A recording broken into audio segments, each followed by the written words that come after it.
All right. Hello, everyone. Welcome Hello. to the March 29th live stream. And for today, we have a special treat. We have Carmine Fields, who I've ran into on Twitter. And so I thought she'd be interesting to talk to. So I brought her on. But let me first give everyone kind of a little background of how we kind of got together. So um, this was a a tweet about Vanilla Ice being at Trump's Mar-a-Lago's home, or Mar-a-Lago. So I had just made kind of off the cuff comment, can someone get a word to his mother, please? And so Nice. Carmine thought that was funny. So she said it actually made her laugh out loud. So I was like interested in kind of saying, okay, who is this person? And then I saw her pinned comment, some Harry Mabel, oh, Nanya Bish. I think he actually still interacts with her regularly, So she said, what truth? You're just a smooth brained retard. And the R word just gets thrown around so much on Twitter. But her response was, my brain is so wrinkly that there's a tiny minotaur hiding in the center of it. And it just like, Nice. yeah, it Nice. just Very good. tickled Very me good. to no end. So I was like, I really did literally laugh out loud. It was just like really hilarious to me. And so I said this made me actually laugh out loud. And after that, we just kind of, exchanged a lot of times. I think we respond to each other's comments quite a bit. When I see her, I try to respond. And I think we have kind of similar type of sense of humor, a little bit of sarcasm, and we don't take things seriously, and we're always kind of joking around. So I really liked interacting with her, and I wanted to have her on. So Carmine, and it may be kind of hard to understand her because Carmine is Canadian, and I know most of us don't speak Canadian, so we'll have I'll to speak kind of do our slowly. best. That Yes. that's gonna So it's gonna be a struggle. yeah. Baby. Well, we even have someone on who actually, speaks British, and that's sometimes hard to understand. So, so, Hey, it's, so, so we'll manage. But Carmine, why don't you tell us a little bit about yourself, and maybe just tell us what your kind of background is in terms of like your religious faith or your atheism or whatnot. Okay. I am a dual citizen, Canadian American. My dad is from North Dakota. My mom is from Saskatchewan, and that's where I was born.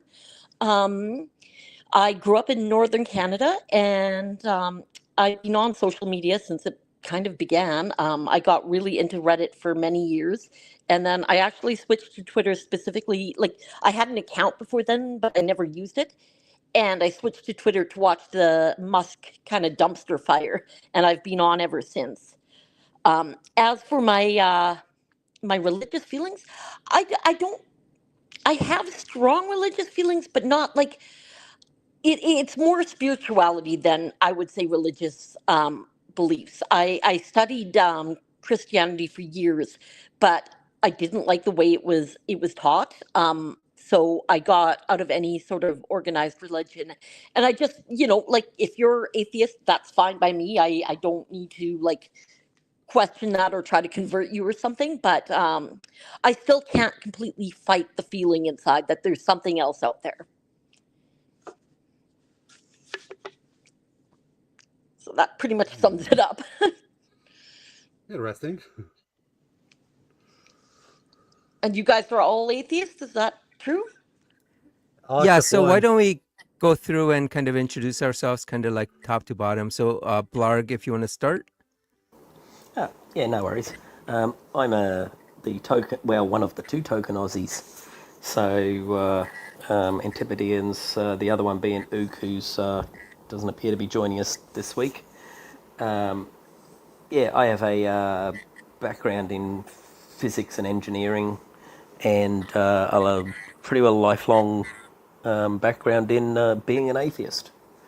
So yeah, it just never made sense at any point to me, even having gone to school at a high school.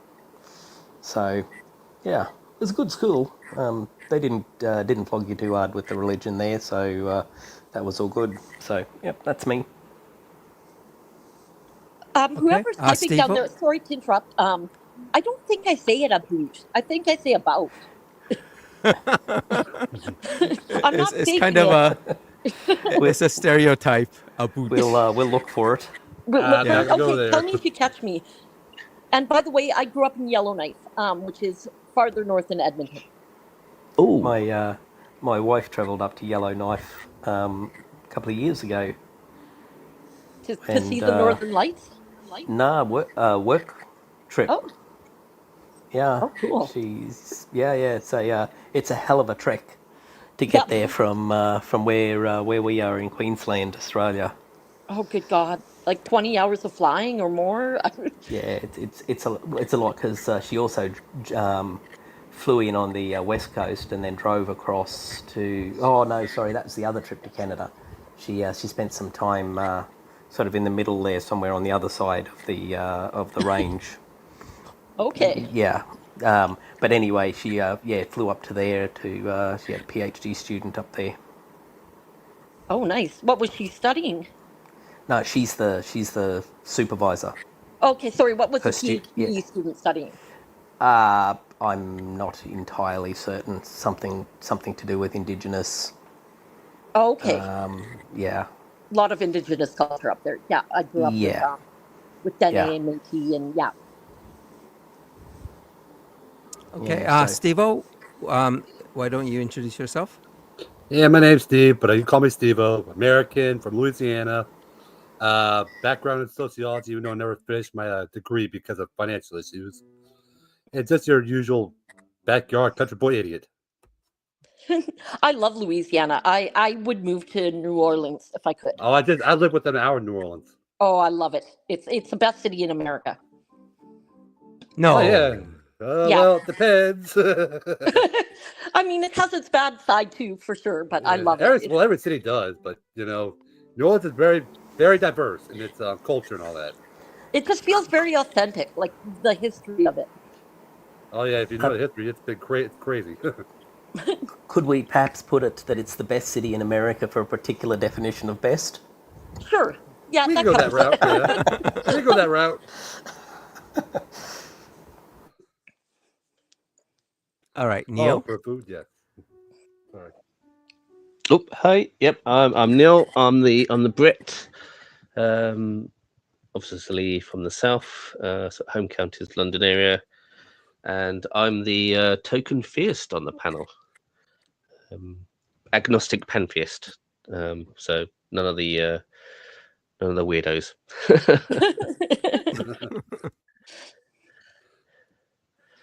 All right, and so Carmine, you can call me QC here. Obviously, my channel name is Challenger Beliefs, but it didn't. I initially just started with QC. It's just my initials, and I'm obviously very much an atheist, and in fact, I'm a hard atheist, meaning I do not believe any gods exist. And as you know, based on my tweets, I'm pretty.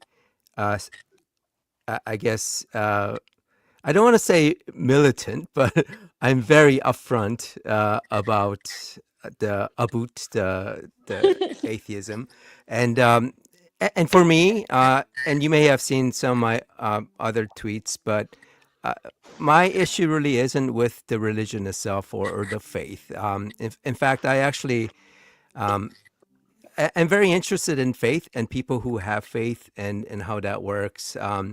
The issue really comes down to when that faith becomes a way to justify someone's bigotry, their prejudices, and their beliefs, and to use their religion as a way to reify those beliefs so that you absolutely can't dispute it, because if they say, well, God told me to do this, how are you going to argue against that if that person believes in a God? So that's what I'm against. And this whole channel was kind of started for us to kind of talk about the different fallacies that mostly Christians, but other theists come and put forth in the YouTube comments of the Atheist Experience, which is a channel where atheists call into the show and try to prove their beliefs, and of course normally they don't.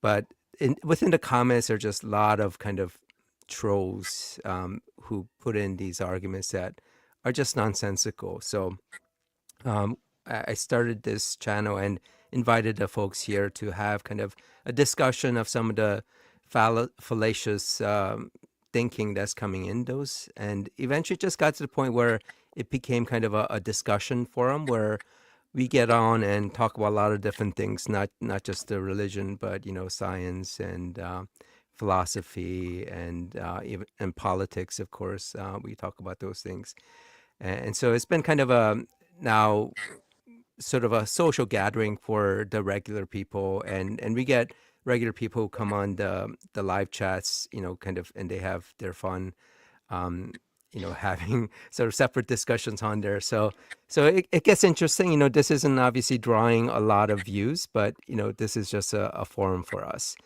And then eventually the comments in the YouTube channel just became kind of repetitive because it is just the same people just coming up with the same stuff. And so I had a Twitter account that I had kind of grown to, I think it was about at 11,000 when I left a few years ago. And then when I went back, it was, I mean, people were, the followers are still there, whether they were paying attention or not. But, but a lot of the accounts went away. So it went down to about a 9,000.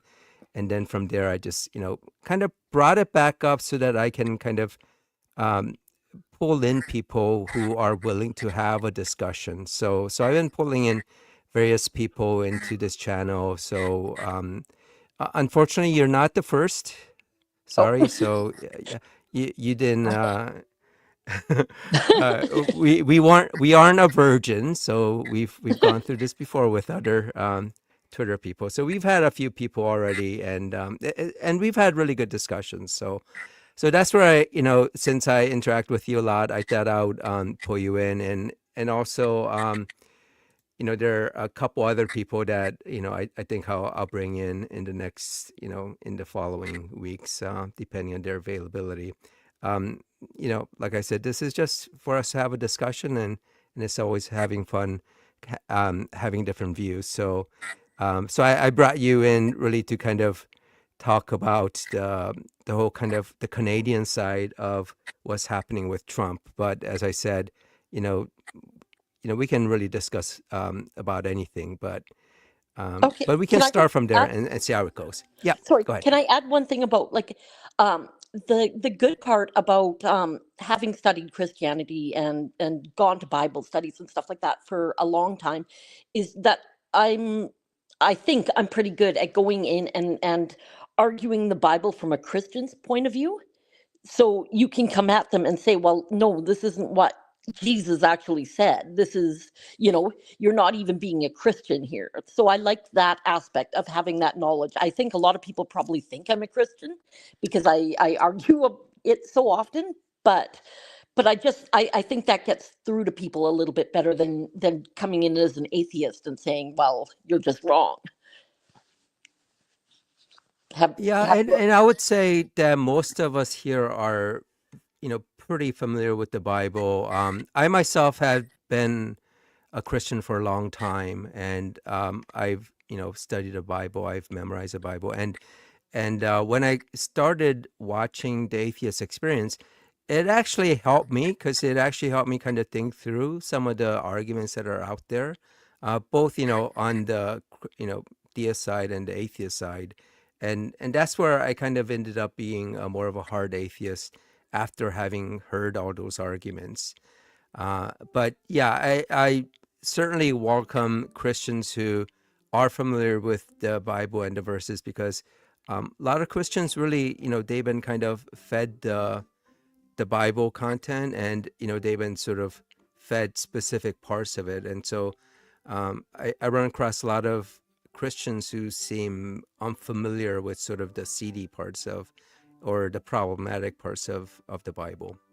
What I see a lot, like from my perspective, is a lot of people seem to celebrate Jesus' birth and death, but don't know what he actually stood for or said. Like they aren't in any way following the words of Jesus, and he's, if you're a Christian, he's the literal Christ, right? He should be the focus of the religion. And yet the religion has become about things like the LGBTQ community or abortion, things that Jesus never mentioned once, but he talked about paying taxes repeatedly. So I bring that up a lot because that upsets a lot of right wing people. Yeah, and I think that's really some of the kind of the big issues with Christianity, that Christian nationalism.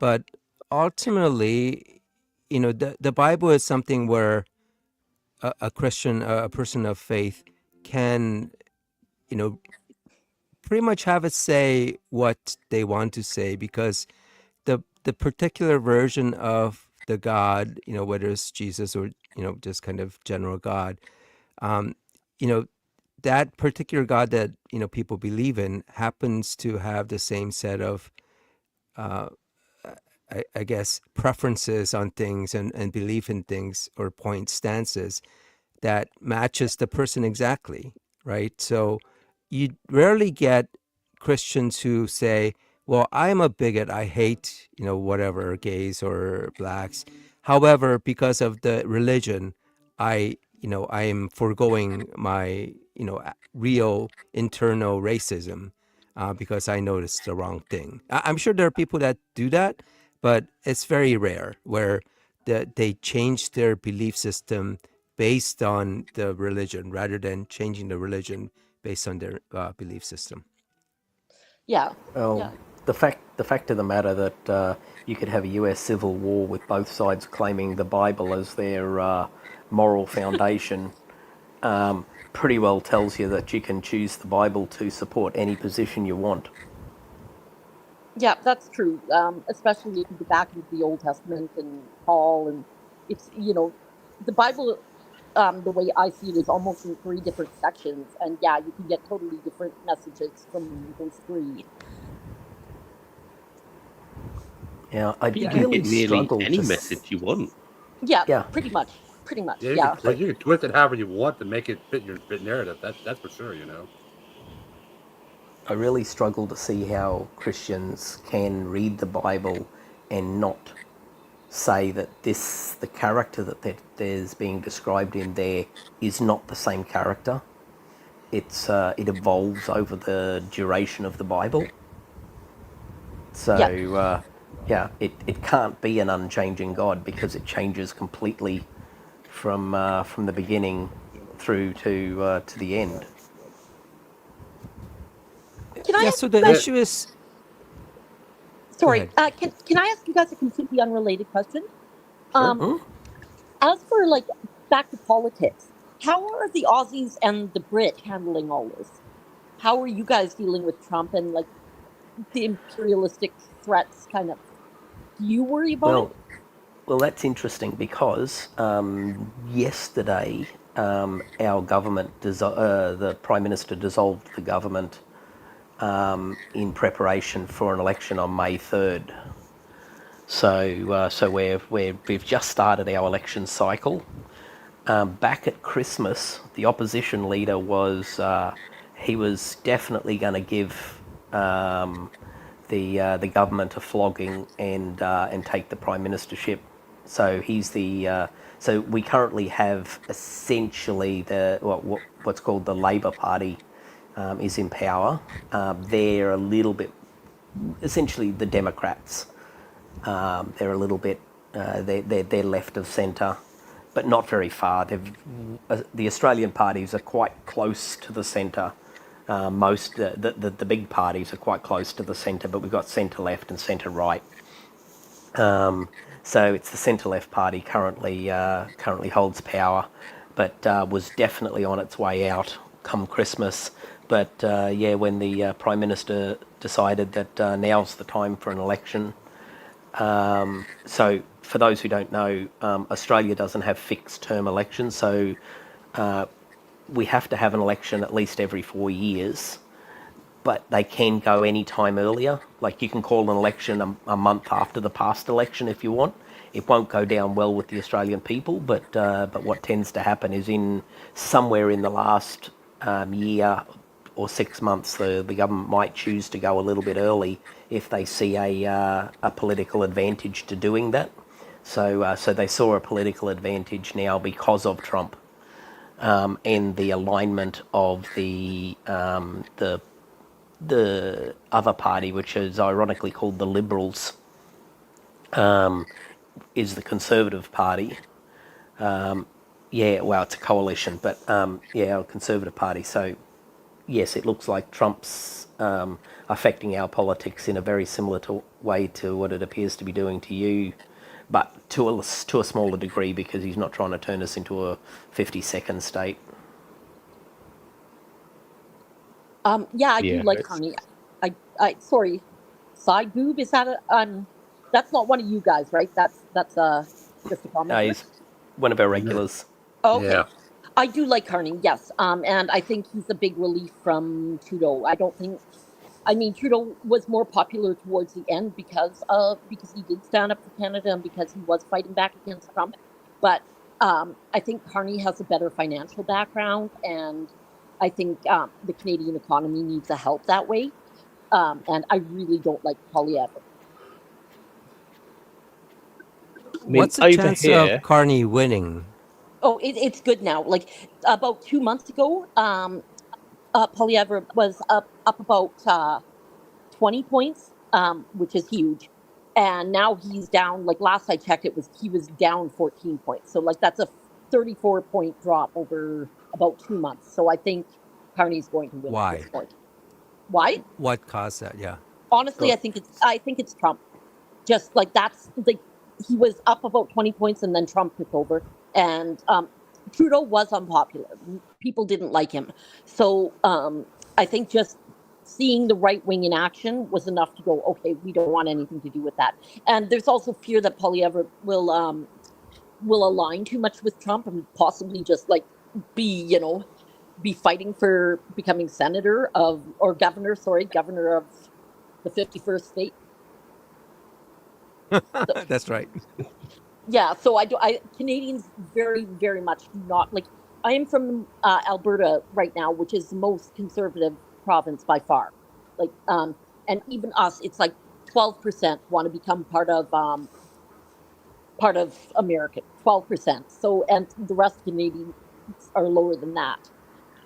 the Canadians I know do consider Alberta to be mini America. So Yeah, it's called the Texas of Canada a lot of times. And even we Yeah. don't want to be like I'm not a typical Albertan, but even the typical Albertans don't want to be part of America. I just want to warn the people in the live chat, stop flirting with Carmine, please. It's fun. Sheldon, Thank you. calm down, buddy. You're good. I'm still here. You do realise this, Sheldon? You can float with me. Your accent is you're pretty always cute. yeah, it's always a treatment for ED. Oh, Oh, come on, Good on you. man. Thanks, Neil, for joining us. oh dear. Where's John? Bring back John. Where is he anyway? He said he kind of needed to take a break, so That's cool. That's cool. I understand. Neil, you're from I- England, correct? Yes. Yes. Oh, how is Trump So- affecting England? Well, not as much as you'd think, because we had our change of government last year, where we got tired of the Conservatives and have now got Labour in. But our politicians were very quiet until we weren't excluded from all the tariffs. And after the fallout that Brexit had on our economy, the right is now sort of imploding over the fact that Trump is going to screw us over economically, just like Brexit did. So now our politicians are starting to speak up against Trump, and people are now starting to say we should rejoin the EU, which is interesting. Wait, seriously? Yep, no, it's politicians have now started raising it in Parliament, saying, "Why don't we just rejoin the EU?" So I Yeah, do well, So, that. How about I just suppose. how about not leaving the EU to begin with? well, Yeah, well, yeah, they were but you lied know, to. that was the effect that Trump had on us last time. Was basically leaving the EU, pretty much. I've actually heard Wow. Canadians talk because we officially share a land border with Europe now. I've heard about talk of Canada joining the EU too. Yes, it's been mooted, but Well, then so has that Kansas would be been mooted ironic. as well. You've heard of So Kanzuk, no, I've heard I of haven't. what? which Sorry. is basically the former British Empire English speakers getting back together again. So Canada, Australia, New Zealand, and the UK. So the Commonwealth essentially, like. Not quite the Well, sort of Commonwealth, but the inner core of the Commonwealth. Oh, okay. But I think after we screwed Australia over, I don't think they particularly want that. They're not interested. Yeah. Where look, the reality is, the US is working real hard to make us reconsider what we're doing. A couple of years ago, Australia signed a deal called AUKUS. So it's Australia, UK, and US. Yeah. And it was, we actually boned the French. So Australia wanted to buy some new submarines. We've got a couple of what are called Collins class submarines, which are diesel powered, but they're surprisingly good subs. But we wanted to get some new ones. So France won the contract to build us some new submarines. We'd paid them like $1 billion, and they'd started gearing up for it. And then the government sort of changed, and they went, nah, screw you, and tore up the contract, and joined this AUKUS agreement to buy nuclear submarines from the US. And so they're promising that we'll be able to get our new nuclear submarines somewhere around 2050. And you just go, what the actual fuck? And by then we'll have paid them some $380 billion or something Oh my god. to get our hands. It's a gargantuan amount. And yeah, all of a sudden we're like, no, maybe we want to stop being part of this AUKUS deal, and because we can't rely on America and their submarines. Well, did you Well, hear? we need to replace Trident over here. Our nuclear submarines need a replacement, and previously we got that from the US, and now we're Yes. like, maybe not. Did you the hear French Trump have talking subs. the other day about? I think he was talking about planes specifically, but that he was going to like essentially tamper with them so they're not as effective as regular warplanes or whatever, to make sure you can't fight against America. So like I would be really, really um, worried about buying anything from America if they're going to like actually openly talk about like cutting back the capabilities of the weapons they're selling. no, it's all capitalism because what'll happen is you have to have a subscription to be able to shoot the missiles. So if you don't have the right subscription, you can't shoot the missile. It comes prepackaged, and if you want warm seats, Yeah. same thing. No, but they're talking about having essentially a kill switch where, the US could send a code and basically make it useless. Yeah. So, yeah, no no country would country's going to want buy that. that. No, fuck them. Yeah. It's like, and what a stupid thing to publicly discuss. Like, you could have just put that in and not said anything and nobody would know. Well, apparently, like Boeing and some of those other companies have gone directly to I don't know whoever's running Canada right now, but trying to tell them, that no, don't worry about it. We can kind of do the separate thing, but it's like you lose all trust. Yeah. Exactly. Yeah, they have no trust left. Canada stuck with the USMCA, which is the trade agreement between Canada, Mexico, and the States, better than either Mexico Wait, or... is that the most beautiful trade agreement that was Yes, ever made? That one? That's the most perfect trade agreement Like we stuck to it like glue. Not before this trade stuff started happening.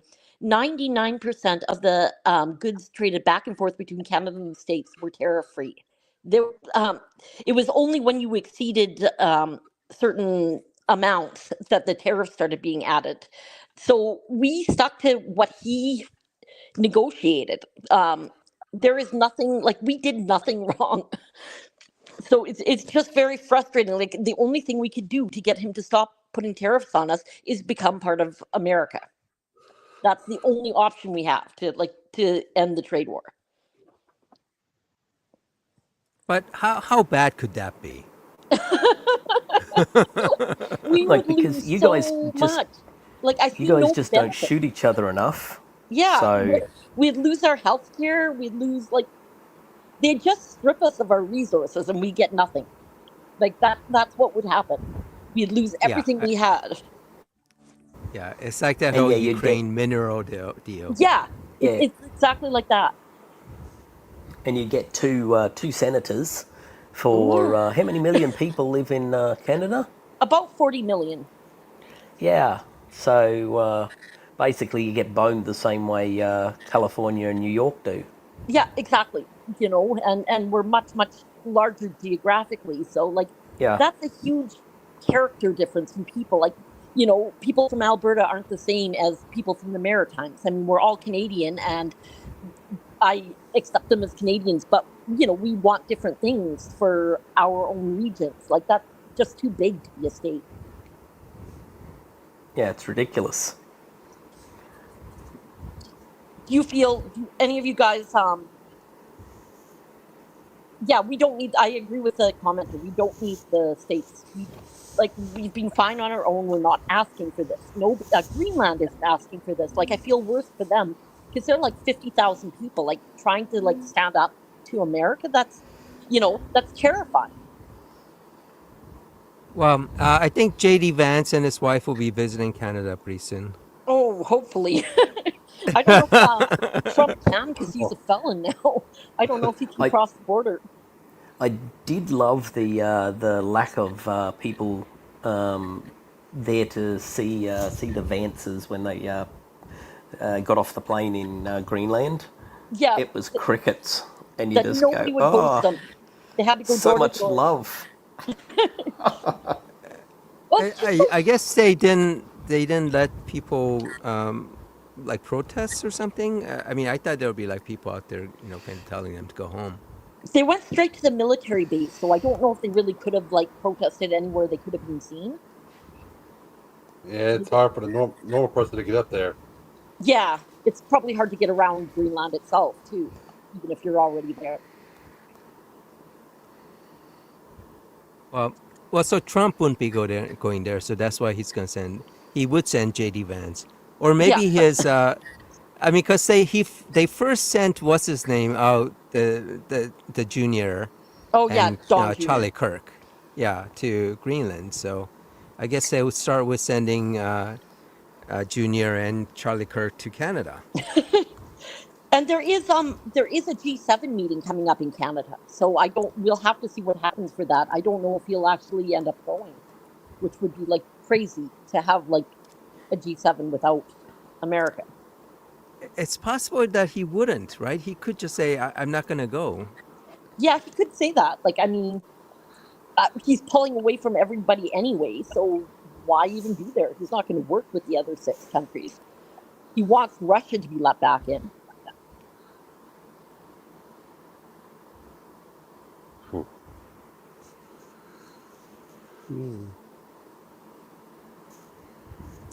But what was that? I think the poll I saw was that in the Greenland, people were like 6% against joining the U.S. Yeah, Um, 6% against or 6% for? I think only 6% want against and not 6%. No, sorry, 6% wanting, or not. I'm not sure exactly how the wording was, but maybe like they were not absolutely against it or something. Yeah, and the only political party in Greenland that supported joining America got less than 1% of the vote. but Canada had 12% being okay with joining US. Alberta.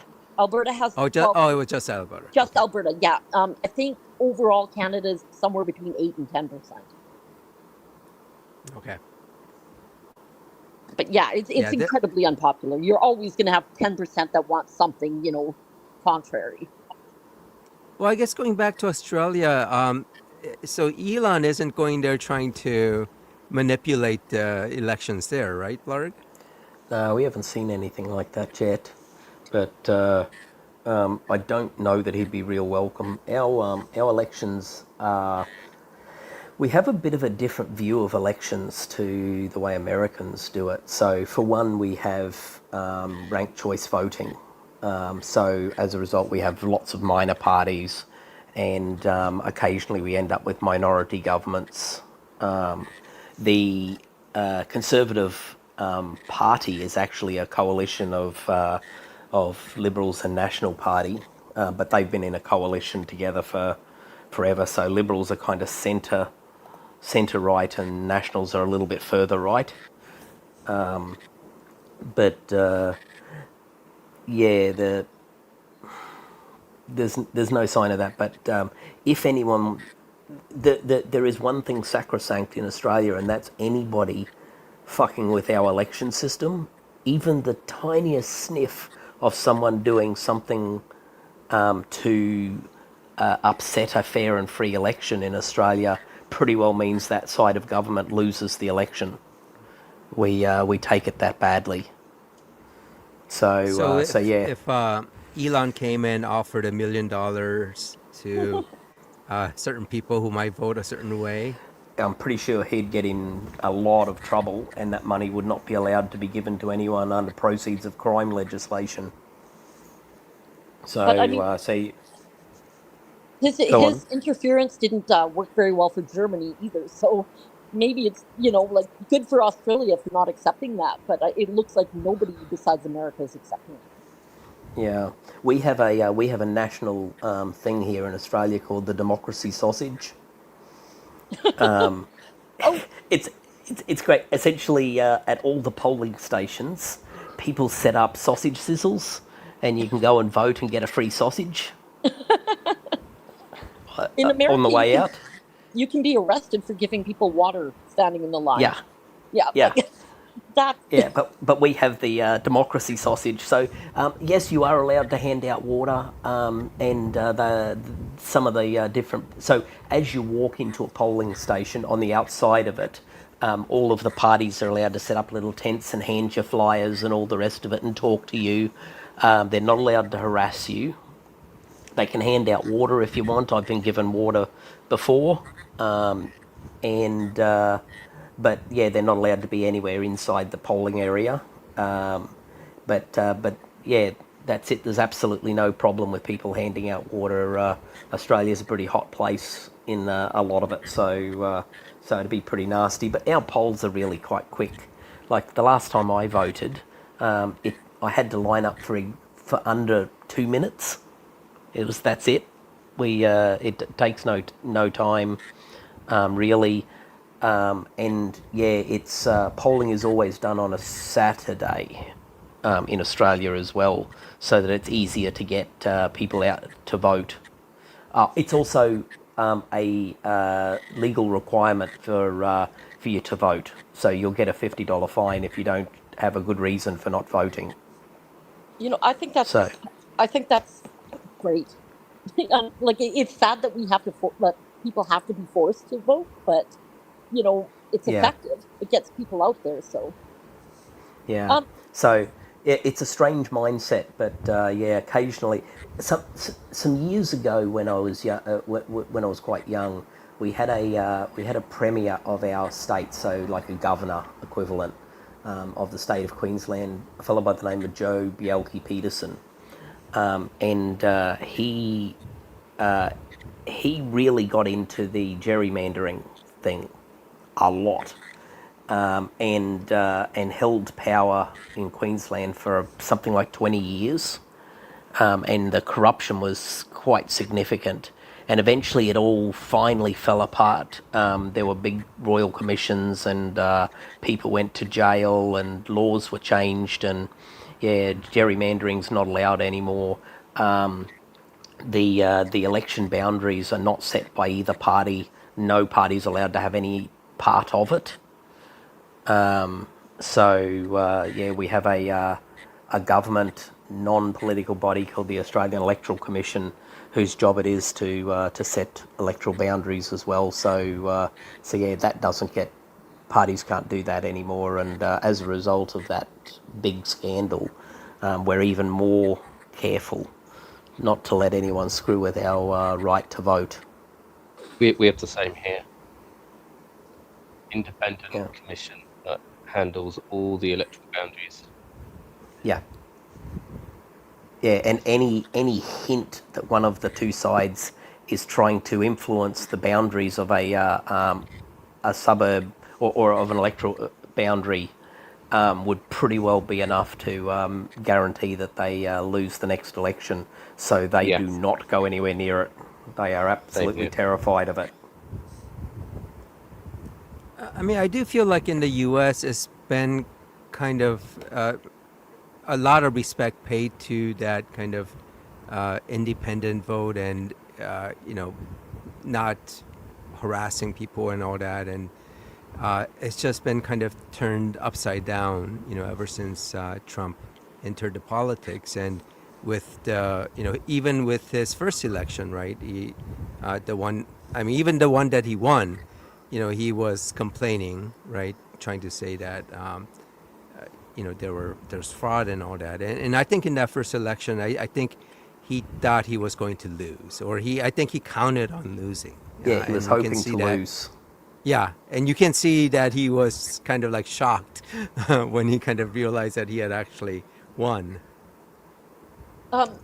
When you go back, if when Obama won his last election, like I'm not a huge conspiracy theorist, but the reaction from Karl Rove on Fox Live was so over the top, like shocked that Obama won, even though he was like predicted to win.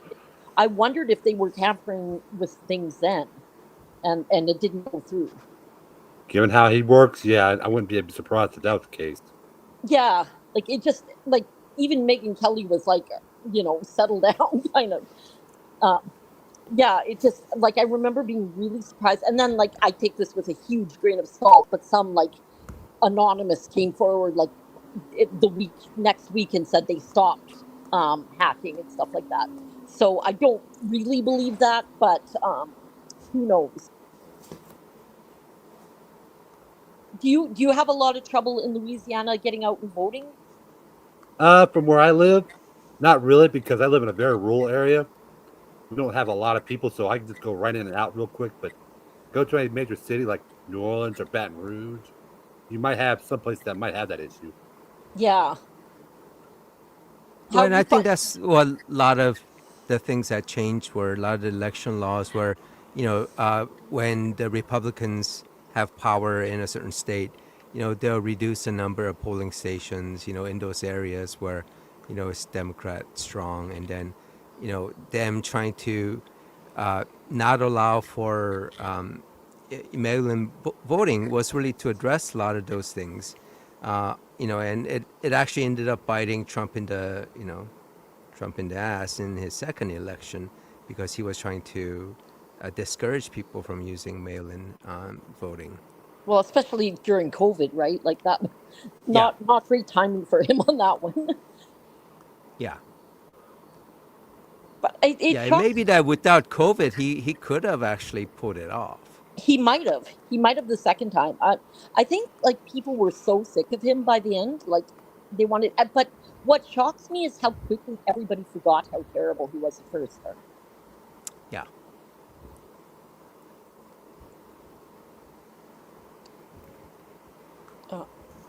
I was just looking at what the what the polling turnaround has been for us, because I wasn't exactly certain what the numbers were, and essentially so far we've had about an 8-point turnaround.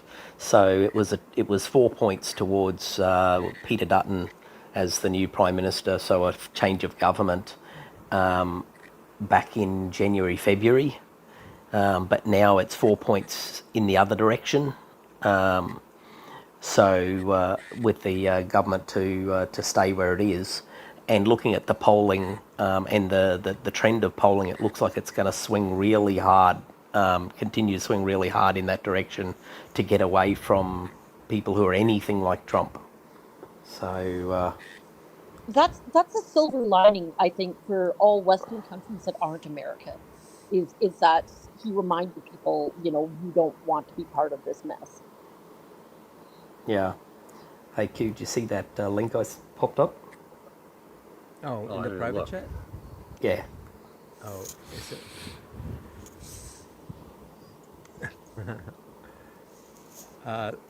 Let me share this.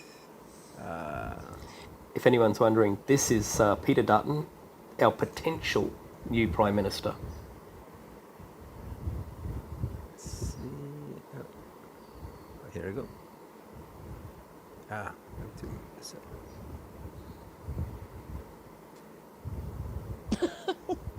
Okay, there. So I don't know who this Tanya Plisberg-Sick is. Plibisek.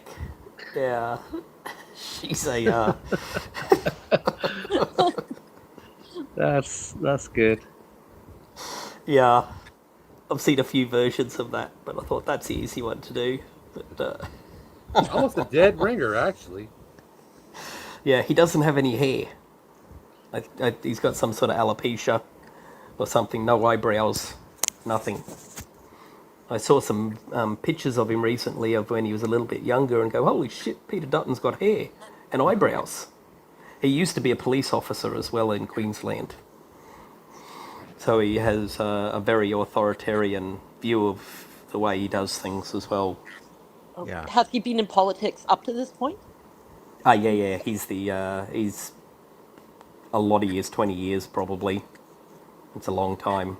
Okay, so you got a record to look at too. Yeah. That helps.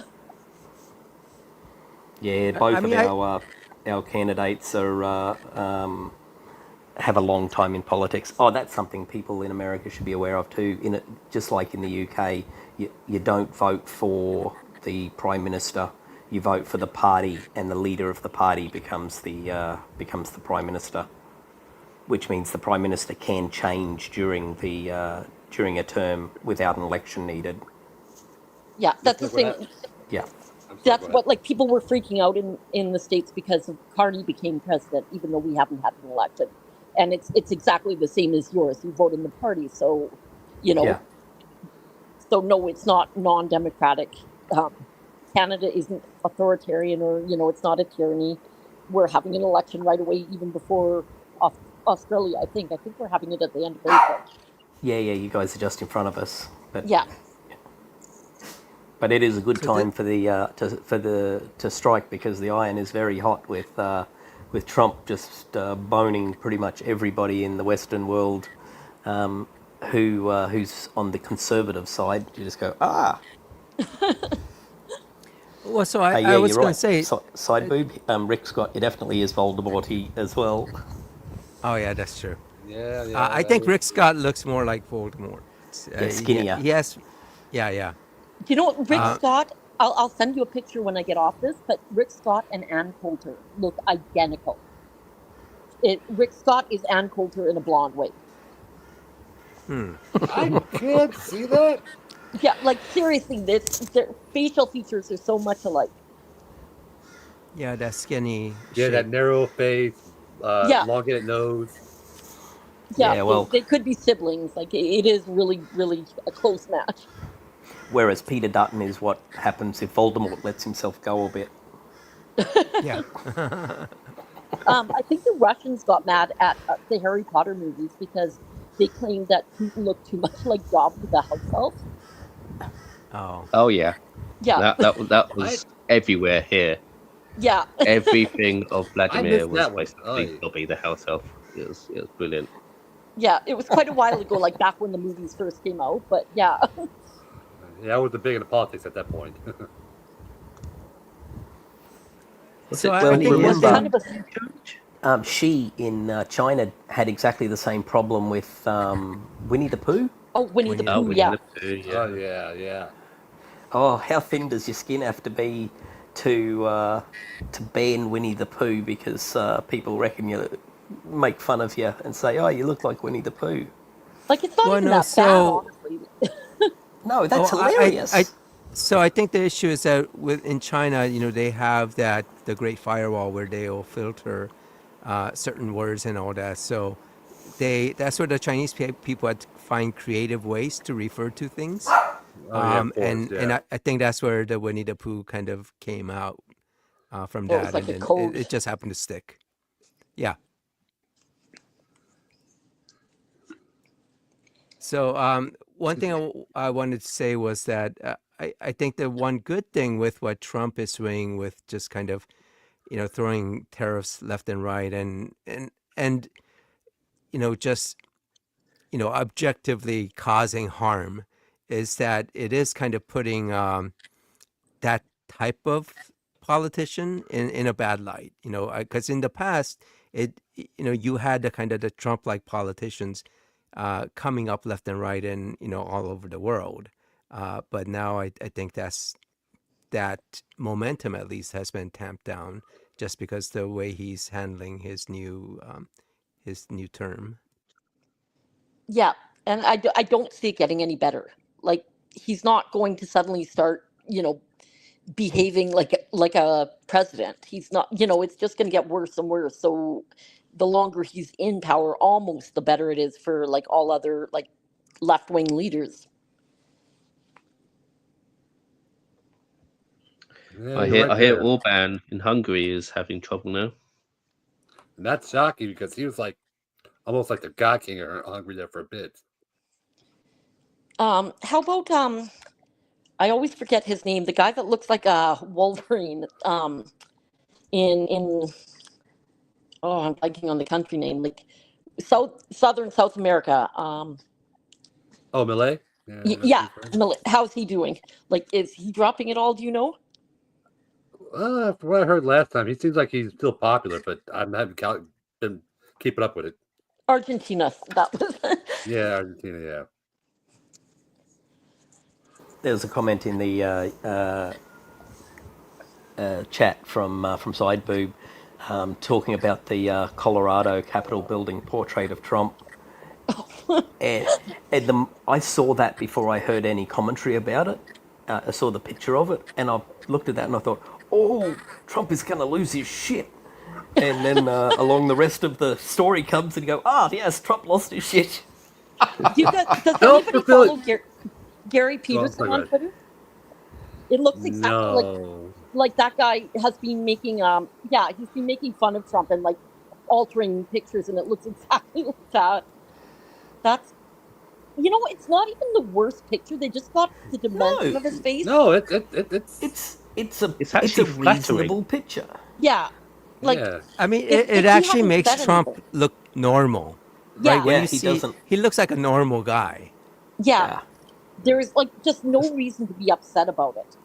I mean, Doesn't look like especially an orange after- buffoon. Right? Oh dear. Yeah, I mean, Like, it could have been red. Could have made the whole thing red. It would have been interesting.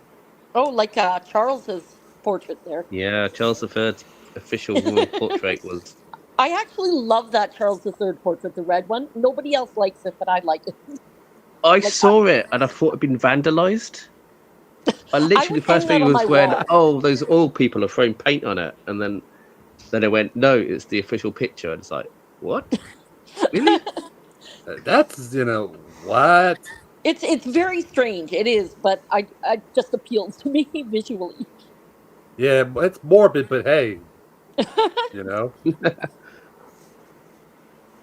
Wishful thinking, perhaps. So I guess it looks like, because of the notoriety, it actually got a lot of attention. It was kind of like the Streisand effect. Yeah, that's exactly it. It's the Yeah, size that's of it, Very yeah. much. Yeah, nobody would have noticed if he hadn't said anything about it. It would be like done and gone.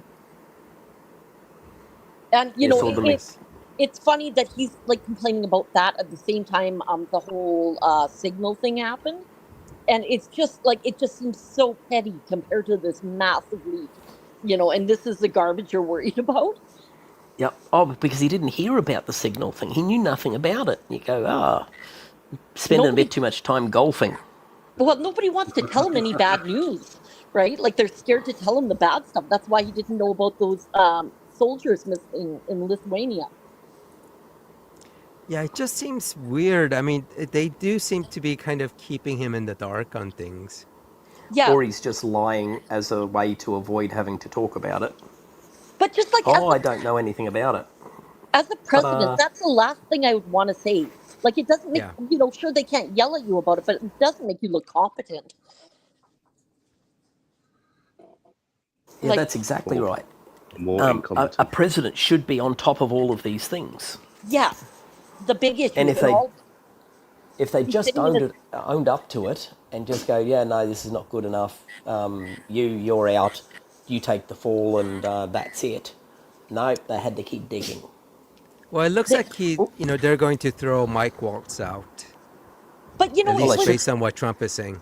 it was Hegseth that like was sharing all the top secret information. Like they should What? both be out.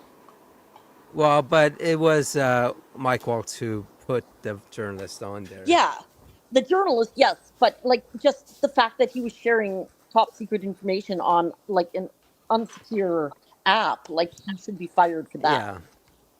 And that. But I brought think his- I think they figured out Mike Waltz is probably a mole. He's probably been feeding information to the Yeah. Atlantic. That's exactly it. That's why he's going to be the one fired. Yeah. But like Hegseth was also bringing his wife to like top secret Oh my meetings. gosh. Yeah. Well, someone's got to hold the beer. Well, that's true. He's stumbling by that time of the day. So I think we have to kind of wait until he brings his mommy into some of these meetings to defend him. Maybe actually he might have his mother come and say, no, it wasn't Pete's fault for for that whole fiasco with Signal. He's a good boy. I heard just today that he hired his brother as an assistant. So he's getting his family in one by one. Nepotism much? Yep. DEI hire. Yeah, exactly. Sorry, DUI hire. Oh!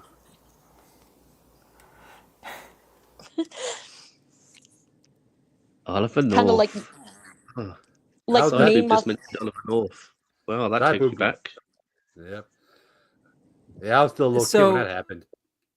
So Carmine, are you actually affected by the tariffs, or like is there an economic impact to where you are? Not yet, because he kept pushing them off. Like the Yeah. Freedom Day or whatever is supposed to be like April 2nd now. So like we'll see if it goes on. But we've like Canadians have been massively buying Canadian and other non-American products. So I mean that's affected things. I know like travel to America is now like booked flights are down 70% from Canada, and we're by far America's biggest tourist draw, and like other countries too. Like if you're gonna like risk ending up in El Salvador if you go to America for like a holiday, why would you do that? Like go to Mexico, go somewhere else, right?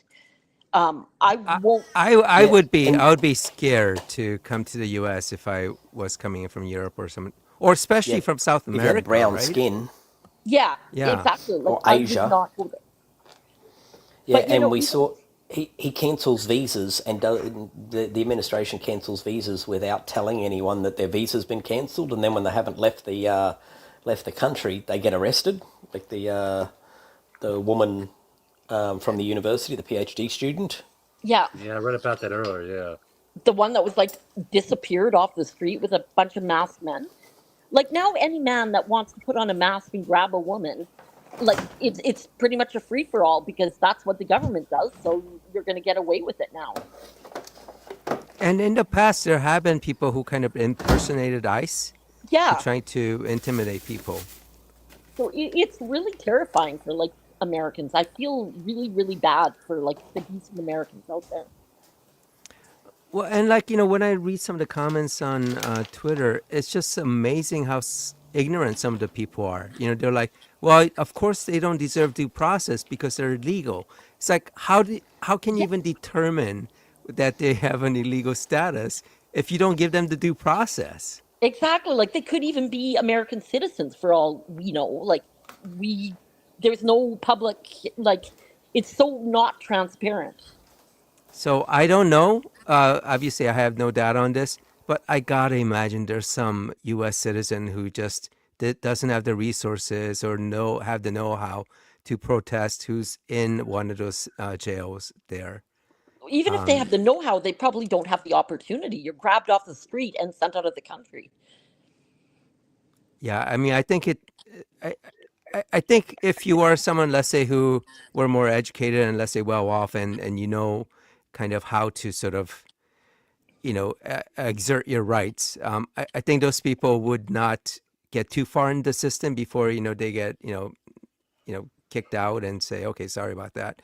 But I definitely think there are people who may just not be able to kind of not even realize what's going on, and think, hey, it's the police, they got me, they must be right.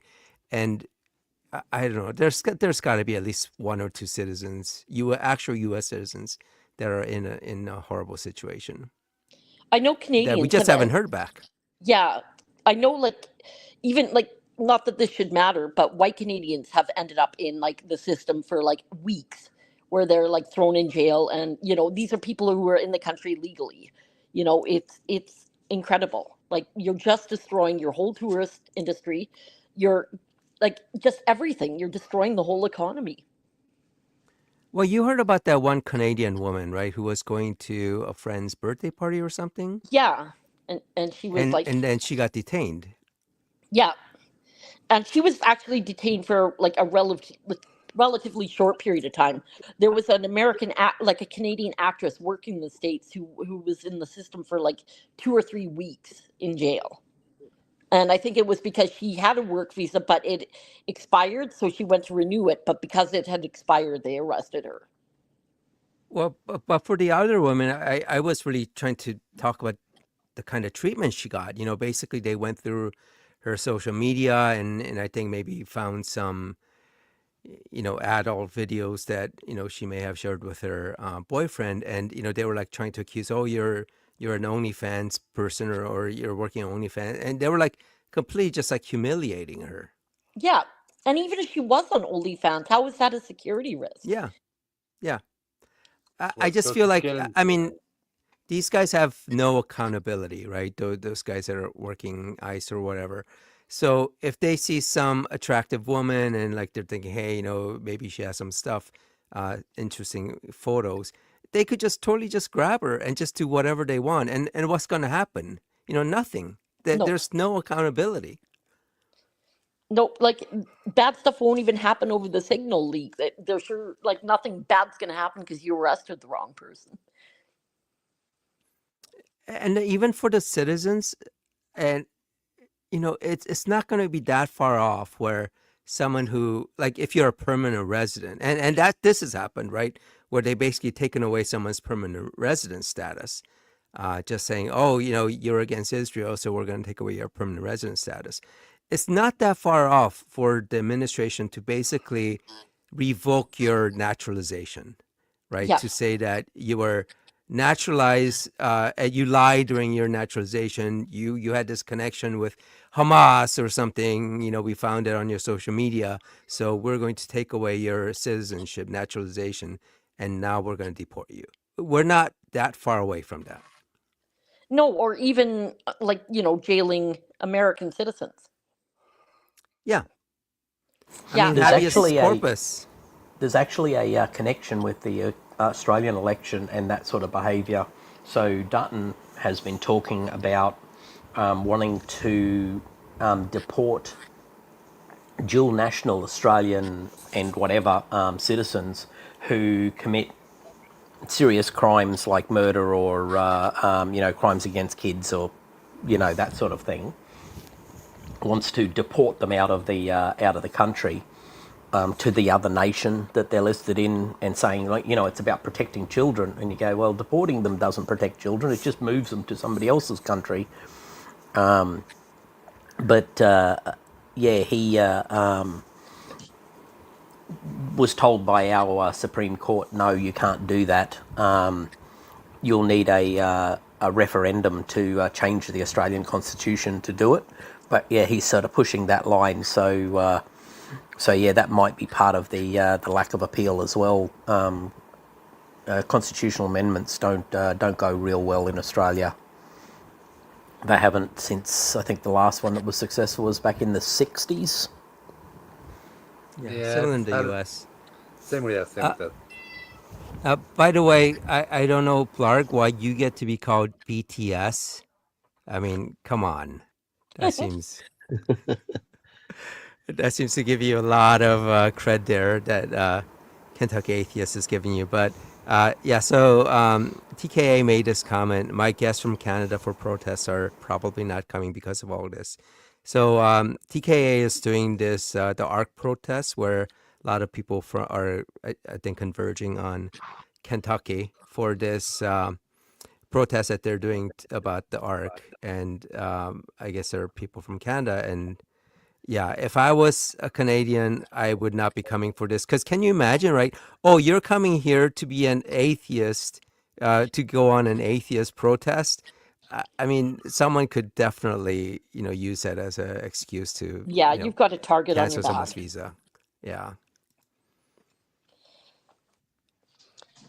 Yeah, I mean, I just like, I mean, what I don't, I mean, what's so bizarre to me is like a lot of these MAGA just not understanding that, they could be affected by this. I mean, this is getting to kind of some root civil rights kind of thing where, they're allowing the government to do whatever they want. Yeah, and even if it's not like you're not affected, like in terms of your constitutional rights, the damage to the economy has to affect everybody. Well, that's what's going to turn people, right? Yeah. For all these MAGA, when they start, I mean, now that the egg prices have come down, they're like, oh, see, it was all okay. But, when they can't buy that, expensive car or whatever, or even a cheap car because it's more expensive, they're going to start, wondering if this is the right thing. Yeah, or like And when Trump actually explicitly said he doesn't care that, these car prices are going up. well, I think that's to cover up the fact that he was trying to price fix. Like he was trying to tell them, like the dealers and the makers to absorb the tariff cost. Yeah. But isn't that the whole, like, doesn't that kind of get rid of the whole point of the tariffs? Exactly. Like none of it makes any sense. Yeah. And there isn't like that much margin. There isn't like a 25% margin on those cars. Yeah, you're gonna like start selling them like at a loss. Yeah. Oh my God. But yeah, at some point it's just going to be something where, Trump just can't hide the effects of what he's doing. No. There's also got to be a point where the rich people, who are the big donors, start calling in their favours as well. Because it was all great when Trump's going to take away, a heap of the taxes, and they're going to do all of this. But taxes are starting to look like the least of their problem if they're if all of these rich people who have quite large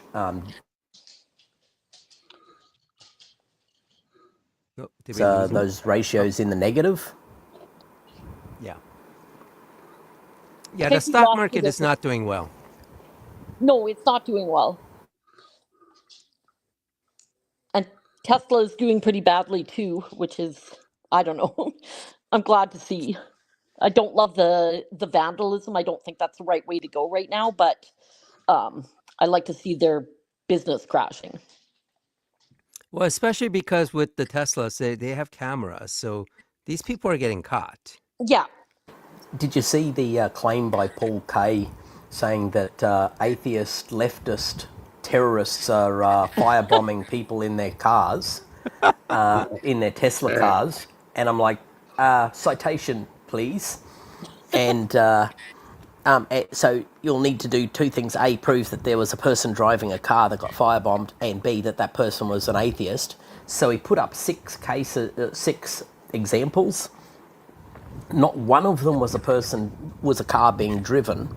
It was, a car in a Tesla lot somewhere, that sort of thing. And not one of them had any mention of the religion of the person involved or the political affiliation or anything. Yeah. And you just go, oh, you could not fail harder. That's 0 for 12 in his comeback. And Pathetic. I guarantee Republicans or like right wingers in general have lost their jobs at this point or something. They can be mad too, even if they were a Trump supporter. It's Well, remember the one who blew up the Cybertruck Yeah. wasn't on the left. No. And his first assassination attempt, the kid that did it, was a registered Republican. You forgot to say the staged assassination attempt. Oh yeah, the staged. I don't know that it's staged, but I do know I do believe that he wasn't actually shot. Like you don't Yeah, have like, I mean, like that ear looks perfect. yeah, exactly. Not even a red mark, like let alone a scar or anything. And there was some blood come from somewhere, so it may well have just been a little fragment, just nicked the lobe. Yeah, like shrapnel That's it, or just- whatever. Yeah, a piece of debris from somewhere. Who knows? Was he close enough where he could have gotten blood splashed on him? It just happened to be in that area. No, Well, he it just did- doesn't look right for it. It looks right Yeah. for it actually being a little cut. Yeah, It'll be some plastic screen thing. he did duck down behind the podium, so he could have probably had to hit some in there.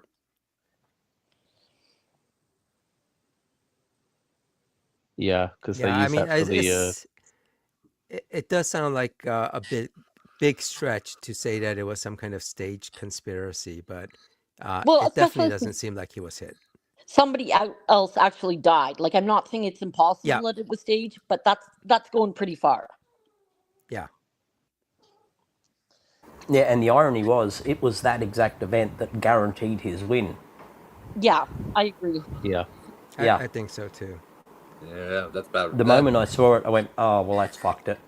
So what seems like is a staged was that if there was a real assassination attempt, I think Trump would just have whimpered and cowered. I don't think he would have raised his fist like that and said fight, fight, fight. He just doesn't seem like that type of person. No, yeah, I agree. Like the pictures do seem staged. Yeah, it just seems like there was a photographer just in the right spot for that. Yeah. Yeah, and just with the flag in the background too, and like everything. It was a ketchup packet. Yeah, it all does seem too perfect. But yeah, I pretty much when I saw that picture, I was like, okay, he's got it. He's got the election sealed. Yeah, because now he could. The moment that was done, he can now say, "Oh, I took a bullet for you," Yeah, and you just go, "Oh, how do you win against that?" You just Yeah, can't. good luck. You go, "I'm fighting for America, and I even took a bullet for you," and you just go, "Ah." You go, "No, at most you took a little chip off something, but yeah, the specifics don't matter in that. The optics are just beautiful." So what we will not get for at least 4 years is the Epstein files and Trump's assassination files. yeah. I did love that. You go, yes, we're going to release this, all the files, and they said, "What about the Epstein files?" Yeah. Oh, hang. Well, there's a lot of fake news in that. So, yeah, maybe we don't want to get people into trouble. And you go, Trump doesn't care about people; he only cares about Trump. So the only people he's talking about is himself. Well, So, Did you hear about the cock up with the JFK files? that was yeah. so gorgeous. They forgot to Abs- redact people's names and addresses in it. Yeah, from what I heard, that most of that stuff was already known to begin with. There's no real new information other than. No, there's nothing new in there. It was just basically what they did was release the names and addresses of prominent Republicans, which is just and the social security numbers of 400 people. So pretty well. There's no information in any of it, and people were just complaining about, all this redacted stuff. That's where all the juiciness is. And you go, no, that was just private people's private information, including their names and email addresses and contact details and social security numbers and stuff, including one of Trump's lawyers was in there as Oh, well. Yeah. Genoa? Oh, Is that what Joseph he was Geneva. Yeah, him. His social security number was released in it. Really? I love it. It has to be a case of malicious compliance, because he said release it all, and they go, all right, with no redactions. All right, well, you told us to do that, and nobody can go in and tell Trump that he's going to do something stupid. So release it. And so on Monday, I'm releasing it tomorrow. On Tuesday, it gets released. On Wednesday, the White House says we should check if there's any private information in that. Oops. Way too late. everything they do is just so fly by the seat of their pants and Incompetent. and it's not just Trump. Like Elon, even before he got involved in the government, like the changes he made to Twitter, like he changed the name to X without doing like a trademark search.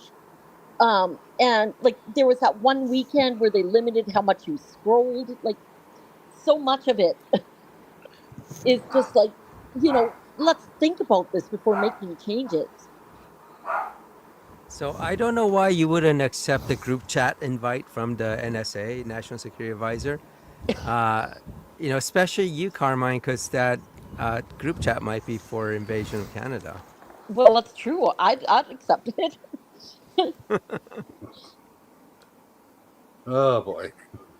And now they're trying to put all the blame on the reporter too for not like sneaking out and like never disclosing it. Of course he's going to disclose it. I saw a gorgeous rebuttal to Don Jr.'s genius idea. So Don Jr. leaps into the fray and says, "I'll save you." So he says, puts his cape on, ties his towel around his neck, and charges in. And says, "Oh yeah, you can't trust that guy because he's a Democrat plant, and his wife worked for Hillary, and he gave $25,000 to the Democrat Party, so they can't be trusted." And the rebuttal to that was, "That's even worse. Why would you give that guy an invite if he was a Democrat plant?" You just go, "Stop talking. That's even worse." You go, the only way that could be worse is if you also went along and said, that guy's a spy, we should include him too. Just keep digging yourself deeper. Yeah, that guy can't be trusted, he's a spy. So, invite him along. Yeah, it's just accepting a tiny bit of responsibility would have made it go away so much faster. Oh yeah, they just keep digging a hole and going, we'll be able to get out of this one day. Yeah, blame the reporter. That'll work. Yeah. But they can't admit fault. That's the entire problem. They can't admit any fault. Yeah, that's an authoritarian. Yeah, the way they're going to dig straight to China the way they're going. Yeah. Didn't that author who wrote some review over fascism, hasn't he recently moved to Canada? Oh, there's the one professor, like the top professor on authoritarianism is moving to Toronto. Yeah, that was it. Yeah, he's basically going. I can see the way this is heading. I'm going now. Yeah, there's a huge brain drain. Like that's being, and they're going to Australia, they're going to New Zealand, like just anywhere they can get to.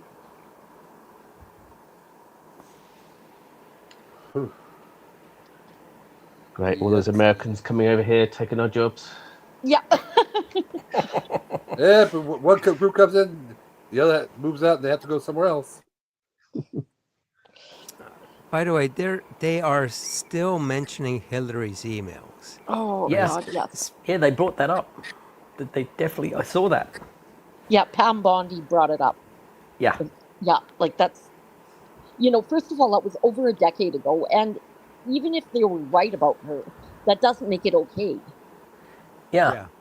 Yeah, that's whataboutism. The problem with whataboutism is that whataboutism requires that you admit that you're at fault first, but implicitly you go, oh, yeah, you murdered that guy. Yeah, but that guy over there jaywalked.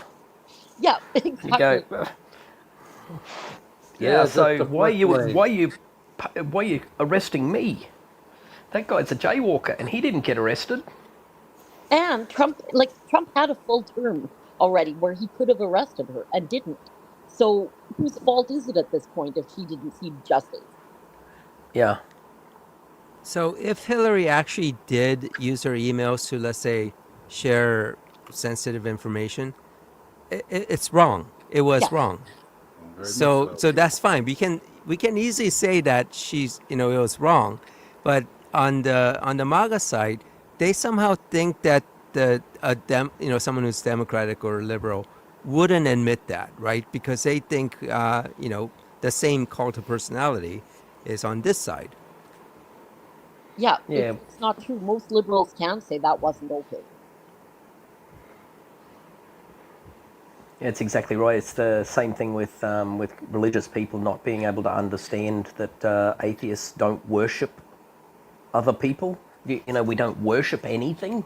You go, well, you must worship something. Everybody worships something.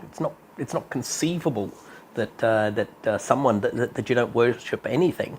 So therefore, you must worship yourself. Yeah. You go, if I have to worship someone, I'd rather worship myself over anybody else. yeah, but I know me, so there's no real point doing that. You go, That's a good point. just go, yeah, I've been there when I've thrown up. You go from drinking too much. Yeah, that's that's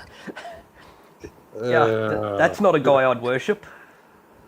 Yeah, that's why I say don't worship me. I ain't worth a damn. Yeah, I feel like Hillary's email is gonna, continue to be brought up like a decade from now. They'll be saying, but her emails. Yeah. Or, DEI or whatever. Like it does Obama, like there's always somebody you can blame it on. Interestingly, with the DEI stuff, there's some hints that the DEI may be spilling over over to here. So yeah, as I mentioned, my wife is in academia, and academia does get financial support from various organisations for research, and there's hints that some of these large multinationals that tend to do that are looking to be a little circumspect about putting their money towards any research which might be considered something to do with DEI over here, because then they might get into trouble when they're trying to, influence the Trump administration. Or operate in America. So, but look at this, you gave $10 million to something to do with Aboriginal people in Australia to disclose the gap, and that's clearly a DEI initiative. And but the reality is that no big multinational gives money for those purposes because it's charity. They're doing it to try and get their name in front of the groups that they've got to deal with in order to make money. There's no such thing as charity, and that governments don't do charity either. No. Every single one of the dollars that we give overseas comes with strings. Yeah. Within the U.S., it's definitely affecting how both businesses and educations and institutions are behaving. So my daughter got into a law school, and so we had kind of a dinner for prospective students, and they renamed the dinner. Like in the previous time, it would have had said something about inclusion or diversity or something like that, but they removed those words. It's still the same thing. Nothing's really changed, and they're saying that all the kind of the existing policies that they haven't substantially changed, but they have changed how they name things, or the kind of words that they use as kind of a preventive measure so that they don't catch the attention. And same thing with my company. It's actually very, very inclusive, and we have active DEI stuff. But I think a lot of that is going to change, just at least in terms of how it appears. But it's not a company that's going to just remove those things. But they'll definitely be changing how it appears. And I have to assume other companies are doing the same thing. You come up with new language that disguises what you're doing, like a Winnie the Pooh for DEI. Yeah, Oh. exactly. Good analogy. I mean, the thing is, from the company's point of view, I think a lot of companies have recognized that there is a benefit in being diverse, having a diverse workforce, for a lot of different reasons. But it's not just hiring potentially unqualified people just because they meet some check boxes. Yeah, no, that doesn't it's just not happen. Well, that does happen if you're a cabinet member in the US government. Right. I mean, because these companies cannot afford to hire people who are not productive, who are not qualified, who can't do the job. They want to do that, but they still want to be able to. They basically don't. I mean, because in the past, there was kind of a certain blindness in hiring, so that just a kind of hiring practices ended up selecting people who happen to be a certain race and sex and all that, and what it meant was that there were a lot of qualified people who weren't getting even looked at, and that's what really DEI is so that you can make sure that you're not kind of hindered by your blindness, so that you are looking at everyone kind of in a way that doesn't end up where you kind of discount them because of their race or background. What's really bothering me a lot is when you look at the Trump admin, like the people they're hiring, like look at the Doge like teenagers they hired, like they're dropouts. And like at 19, I don't care how smart you are, you don't have enough experience. So, and like same with Hegseth and all these other people, this isn't a meritocracy. These people aren't being chosen because they're the best. They're being chosen because they look the part, or I don't know, Elon likes white boys or something, like, you know what I'm saying? It just, Because they kiss the ring. yeah, it's not a meritocracy now that they're getting rid of DEI, and that was supposed to be the point of getting rid of it. Yeah, Now, because what it was are the never things- about that. Yeah. That was the thing. It was never about it. It was about pushing racism. Yeah, exactly. Like, but it's just so obvious. It's just, you can take one look at them and go, they're not hiring the best. Well, so what are the benefits about hiring someone who doesn't have their experience and who may not have kind of built up some of the values? Is that those kids are going to do whatever they're told to do. They're not going to push back and say, Elon, that sounds a little unethical. It's like, okay, Elon told us to do it, we're going to do it. Yeah, they're, It But also you- helps that they have that, you saw some of the websites that one of those fellas had been involved in, and you just go, yikes. Is it big balls? Yeah, big balls. he's the 19-year-old, isn't he? I think so. But what we do know about him is he's got big balls. Well, Or Wait, it could be like, how, you have nicknames as officer, like Tiny for like a really big guy. So, I got the perfect person for that.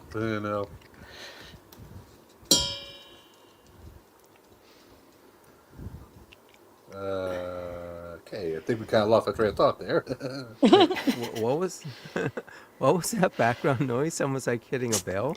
Oh, sorry, that was me. I'm rescuing a shrimp from a what do you call it? Siamese fighting fish. What? So You're rescuing him, are you?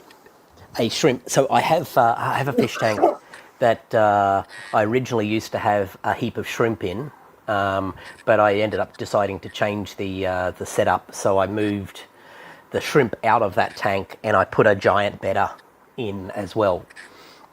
But every now and then you look in there and you'll discover that there's some shrimp that I've missed. There were some young ones, some babies that have been born and they've been hiding, and they're just getting big enough to show their faces.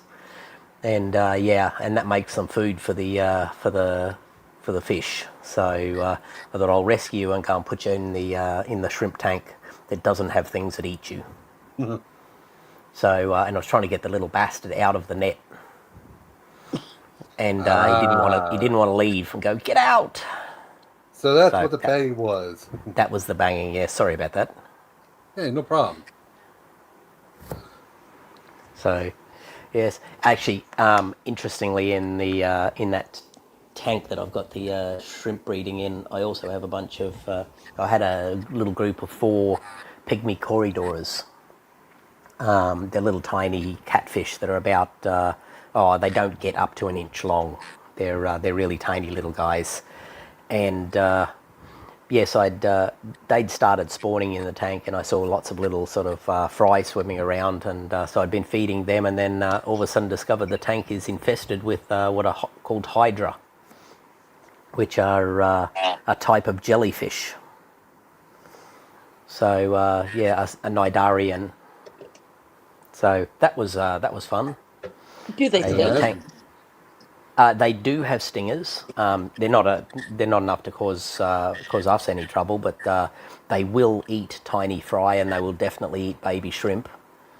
But even worse than that, they eat all of the stuff that I put in there to feed the tiny little critters as well, which is why they're infested, because I've been trying to feed the little guys and they're like, oh, delicious. So in normal tanks, it's not a problem because there usually isn't a lot of tiny food for them to eat. So they don't become a problem, and or you've got other little fish that eat them. You need a fish that's just big enough to be able to withstand the sting, but not so big that they don't notice them, because they're only about 1/4 of an inch tall. They're pretty small. Wow, they are. That is small. Yeah. They look basically like someone's hand from forearm and hand.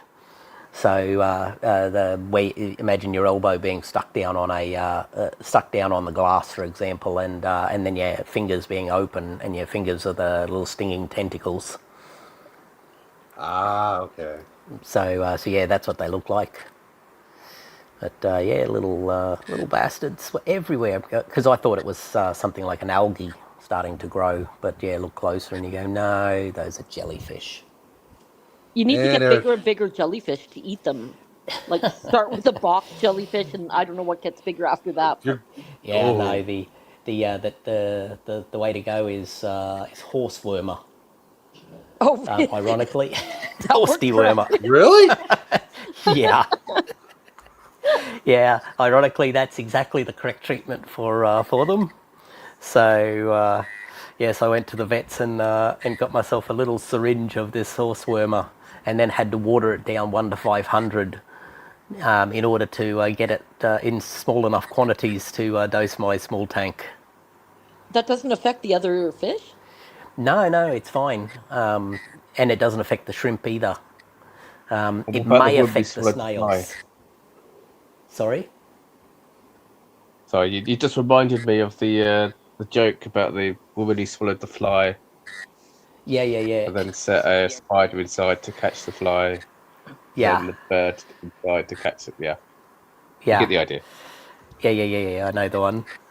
So the horse wormer has done a bang up job 2 days ago, and they're pretty much all gone now. That's good. Not to So deal with them anymore. hey, Couldn't you like just smear that on yourself, like when you swim in the ocean, and it'll just like repel all the jellyfish? yeah, you wouldn't have worms, that's for sure. You wouldn't have COVID. It'd be great for Yeah, it'd cure everything. Yeah, probably So cure life. is it actually ivermectin? No, it's not Okay. that one. So yeah, but sorry, I can't remember the name of it just off the top of my head. But hang on, I can tell you. The stuff is called bendazole. Yeah, or brand name Panacure C. So yeah, that stuff's used as a wormer for horses and cattle and goats and sheep and the likes. So yep, works like does a bang up job. I think that was on the news recently because it could actually legitimately affect cancer, like affect cancer cells, through a different mechanistic Yes, way. I think I But was reading something about that. yeah, Oh, is that what I know the name from? and Or then if you you get wanna- all these anti-vaxxers saying, "Oh, you see, it does, cure cancer." If you're after a cancer treatment video that's just gorgeous, in the last couple of days, SciShow has put up one called the big ball hypothesis. It's to explain why elephants don't get cancer because they have giant hot testicles. Ah, It is hey, it's a beauty. I'm near Edmonton. I'm in the Jasper region. Saibub is gonna continually ask questions to like triangulate where you are. I'm not going to go there. I'm not going to go there. Jasper region is pretty close to where I am. So if you want to track me down, You said you live in kind of a rural area, or is it like a hard to reach area? it's a rural. Well, it's like I live in a small town in the mountains. Like it's in the Canadian Rockies. So just It's actually in the mountains. yeah, it's actually in the mountains. I'm up in the mountains. Wow. Yeah, actually, like I think I'm actually living at a point that's even higher than Jasper. whoa. Yeah, and I don't know if you guys have heard of that, but that's the closest well-known place. Interesting. Yeah, it's very beautiful. Like Jasper is gorgeous. Is it Yeah. so is it like ski area then? Yeah, there's a ski hill in Jasper. Yeah, and there's more ski hills. Like I'm on the eastern side of the Rockies, the eastern slope coming down. There's more ski hills on the BC side, but there are some on the east as well. Yeah, that sounds all nice, but I'm not going there. Fortunately, I got too bad a fear of heights. Too bad. Okay.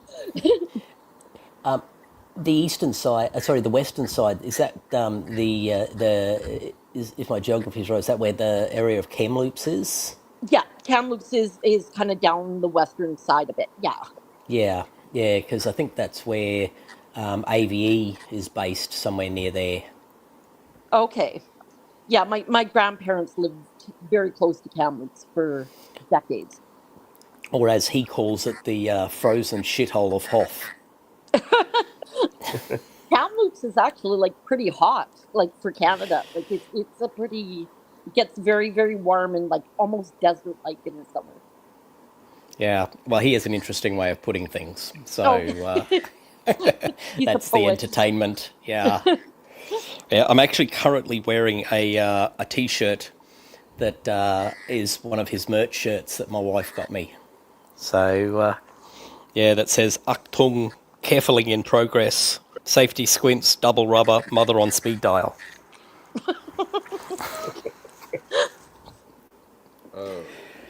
Yeah, it's a genuine sticker you can get. He's also got the little safety stickers you can put on things that say stuff like, that picture of getting fingers pulled through a set of gears. That standard image. He's got a version of that saying, "Don't put your fingies where you wouldn't put your dinky." And also another sign that you can put up, a big warning not to be operated by fuckwits. I want that one. So, yeah, he's Is pretty he a funny. mountain biker? Sorry? Is he a mountain biker? He might do a bit of that. Okay, just because of the gears and like living in the kind of foothills. He does a bit of skiing and stuff as well. He's done a few of those, but he mostly does. He does sort of a combination of things. He does some machining work, and he pulls tools apart and talks about how they're built as well, and then uses this bizarre lingo that he has that's entirely entertaining. Unfortunately, I do think he's a little right-leaning, but maybe Trump has given him a bit of a scare or something, hopefully. Wake up call. Yeah, BC's interesting. It's got a different character than I'd say most of the rest of Canada. I love it. It's a beautiful, beautiful property. Yeah, the place looks great up there. Here's a curiosity. My wife, while she was up there, managed to get. She sent me a photo of around her legs, and she had what do you call the poison ivy? Oh, Now, what was curious about it is that poison ivy requires that you get sensitized first, because she hadn't been there long enough for that to be the first encounter of poison ivy. okay. But It's like she'd an never been allergic anywhere. reaction. Yeah, she'd never been anywhere near a poison ivy before. But mango trees, which are common where we live, are related to are in the same group of plants and have the same chemical in them, which I was unaware of. So it looks like she was sensitized by mango sap, Okay. and then poison ivy could do its thing quickly. Do you guys have those like gimpy trees, or I don't know how you say it? Oh, But yeah, I grew up around them when I was a kid. I grew up in North Queensland. We just used to call them giant stinging trees. did you ever So- touch one? No, Okay. no, I wasn't that stupid. Yeah, there's a lot of. It's called giant singing trees, so you don't want to touch it. Yeah, but Kind of ironic. what's interesting, you just don't put your hands on anything, because there's also what are called waderwile, which are a type of climbing palm tree or a climbing palm vine, and when they're small, they have tendrils that they get out, which are basically like a line of fish hooks that face backwards. So you got to keep your eye open so that you don't run into those, and if you do, that's why they're called waderwile, because you've got to pull up and carefully remove them from your skin. You can't just pull away from them. Yeah, and then the main trunk of it is covered with it just looks like it's hairy, but they're all just spines sticking out from the centre. So they're everywhere. So you just don't touch anything. So yeah, you carefully avoid everything in the when you go. But I used to play in the rainforest all the time as a kid. But yeah, never was stupid enough to run into any of it. So, but yep, they're definitely around. There's part of me And- that like I don't know, that's like tempted to touch it just a little bit to experience it. Yeah. I know one girl who did manage to brush some with the back of her hand, and it took about a month for it to stop being painful. Oh, Particularly whenever it would be, whenever the hand got cold, it would hurt again. So when the hand was warm, it would be fine, and then as soon as it got a cold breeze or water on it or something, it'd start stinging again. was that So, even after a month was up, or was it completely? Yeah, that was a gone? month. That was about a month. After a month, it was fine. It had kind of Okay. gone away. The little tiny so essentially what it's got is little tiny bristles that are silicon dioxide, sort of crystals that poke holes in the skin, and they're also a bit. There's some sort of toxin on them as well. But over time, your skin, it thickens and sloughs off, so it takes them with them. Okay. So yeah, eventually. Yeah, that's exactly right, Neil. It's like being covered in stinging nettles, but they also have a. They're also poisonous. Oh, great. So yeah, but curiously, there are creatures that that happily eat them. There are little Well, we make mammals nettle that. tea over here. Yeah. Well, in this case, there's Yeah. one.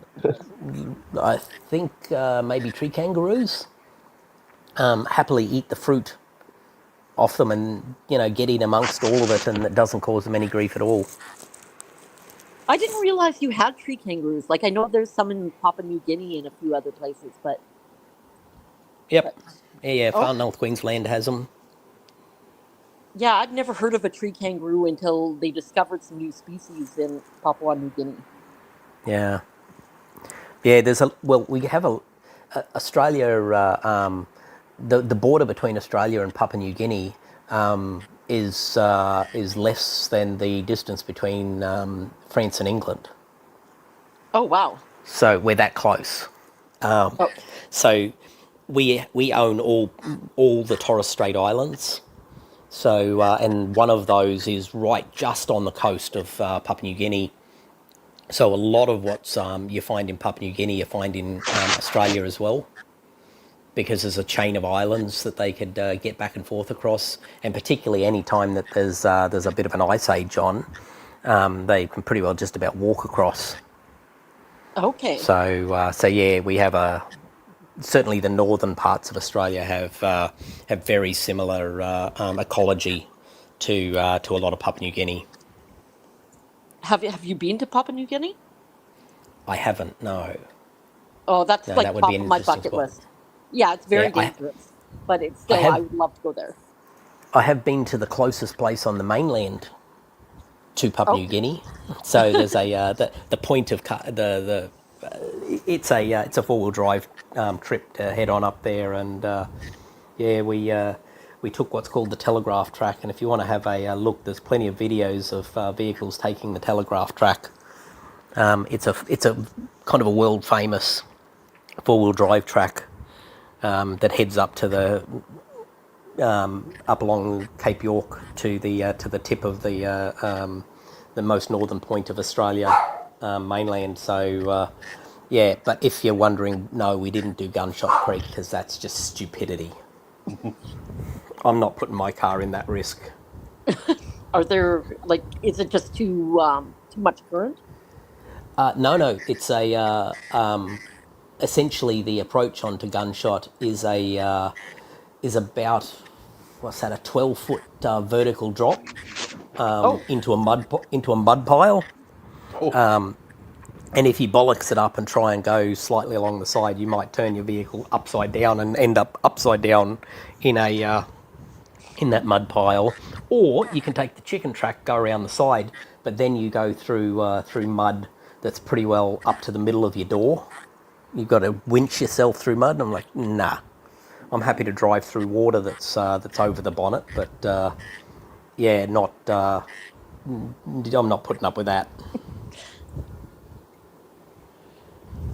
Hey, does anyone know what the Dickens cider is? Is that some Canada thing? I don't I've never heard know. of it. It must be very, very particular thing because I've never heard of it. Okay, just wondering. We got plenty of cider over here, but I don't recognise the name. Dickens.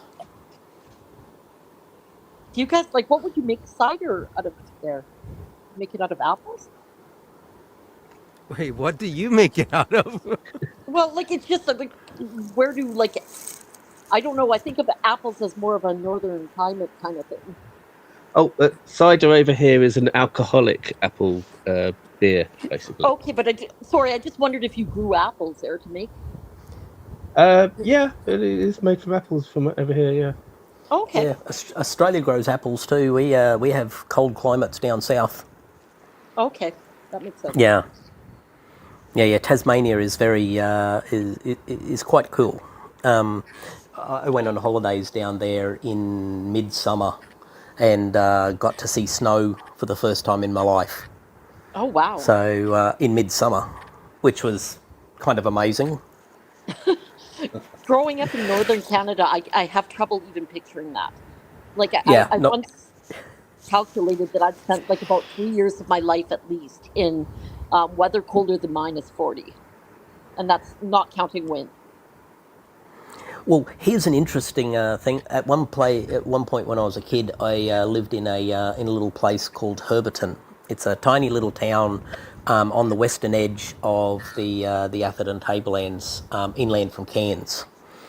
And that place is on the dry part of this plateau at about 1,000 meters, so about 3,000 feet, 3,300 feet, somewhere in that Okay. range altitude. And the year we moved up there, our thermometer on the back deck told me it was minus 15 degrees Celsius Oh, wow. in far north Queensland. And like, was it So actually that cold? Like, was that when it was yeah, snowing? Okay. no. There's no chance of snow up there. The only way that you can get temperatures that cold is if the air is bone dry. Okay. So yeah. Yeah. So yeah, we used to get about a 35, 40 degrees centigrade swing between the evening and the daytime during winter because of the altitude and dryness. We get So something very similar to that actually. It's called a Chinook wind, and it's when the wind actually like picks up heat from friction, like going down the side of the mountains. oh yeah, an And so adiabatic wind, the same as yeah, the Santa Ana wind, and they've got the one that runs into southern Spain as well, off the that does a similar thing, I think, as well. yeah. So we'll go from like -20 in the winter to like plus 10, 15. Yeah, well, in this case, it was going from roughly minus 10 Celsius to 25 degrees just in one day. Oh, wow. That was the swing in the day. Yeah. So you get to take your jumper off for about 2 hours in the middle of the day, and then on goes the jumper again at 3 o'clock.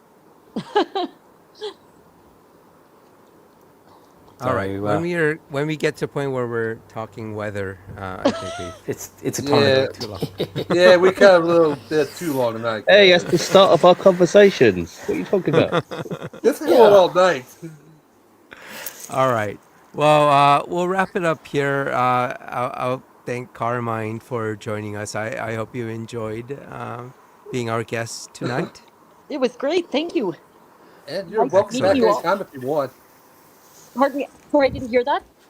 You're welcome to come back anytime you want. Oh, thank you. Yeah, I will if you guys want me.